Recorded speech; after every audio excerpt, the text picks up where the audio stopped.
आप देख रहे हैं वासुदेव ब्रेकिंग न्यूज़। जी नाज़रीन, जैसा कि आप सब जानते हैं कि हुकूमत पाकिस्तान ने 27वीं आईनी तरामीम को जो है वो मंजूर कर लिया है सेनेट और कौमी असम्बली से। सेनेट में एक रोला पड़ा हुआ है, वहाँ पर यह था कि पाकिस्तान तहरीक इंसाफ के एक सेनेटर जो अबड़ो है, सेनेटर सैफुल्ला अबड़ो साहब, उन्होंने अपना जब वोट कास्ट किया था तो उसके बाद उन्होंने कहा मेरी मजबूरी है, और फिर उन्होंने इस्तीफ़ा भी दे दिया वहाँ से। और सेनेट के चेयरमैन यूसुफ रज़ा गिलानी साहब ने उसको ओके भी कर दिया। और रिवायत कहते हैं कि यही होती है कि एक रुकन जो है जब वो खड़े होकर अपना इस्तीफ़ा अनाउंस कर दे तो फिर वो एक्सेप्ट हो जाता है।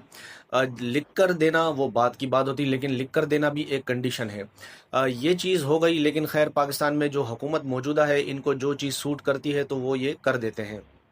फिर उसके बाद ये सेनेट में और कौमी असम्बली से तो 27वीं आईनी तरमीम मंजूर हो गई हैं, लेकिन हुकूमत पाकिस्तान में आर्मी एक्ट में भी जो है वो चेंज कर दिया है, और आर्मी एक्ट 2025 को मंजूर कर लिया, जिसके तहत अब आर्मी चीफ जो मौजूदा हैं यानी फील्ड मार्शल सईद आसिम मुनीर साहब, उनके पास अब 3 ओहदे आ गए हैं। एक तो वो आर्मी चीफ भी हैं, फिर फील्ड मार्शल तो वो ताहयात हैं, फिर उसके बाद एक नया ओहदा क्रिएट किया गया है जिसका हुकूमत नोटिफिकेशन करेगी।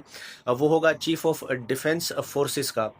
इसके बाद उनकी जो मुद्दत मुलाजमत है वो एक मरतबा फिर दोबारा से शुरू हो जाएगी, नई काउंटिंग होगी, यानी वो मज़ीद और 5 साल रहेंगे। फिर ये टोटल टेन्योर जो है वो आइनी एतबार से देखें तो पाकिस्तान के वो पहले आर्मी चीफ होंगे जो तकरीबन 8 साल का वक्त जो है वो आर्मी की जो कमांड है वो उनके पास रहेगी। और इस दौरान वो जो उनको नया ओहदा दिया जा रहा है, ये यानी CDF का, सिक्योर चीफ डिफेंस फोर्सेस का, इसमें आर्मी के साथ साथ उनके साथ नेवी और एयर फोर्स, इसके भी वो चीफ होंगे।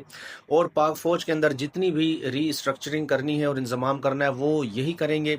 और फिर उसके बाद न्यूक्लियर स्ट्रेटेजिक कमांड की एक कमांड है वो अलहदा है, उसका सरबरा भी अलहदा होता है, ये न्यूक्लियर असासों से मुतल्लिक है। इनका सरबरा भी जो लगाना होगा वो भी आसिम मुनीर साहब लगाएंगे। फिर जो आर्मी चीफ के जो नीचे के लेवल के 2 रैंक होते हैं वॉइस चीफ के, वो भी फील्ड मार्शल जो है सईद आसिम मुनीर साहब लगाएंगे।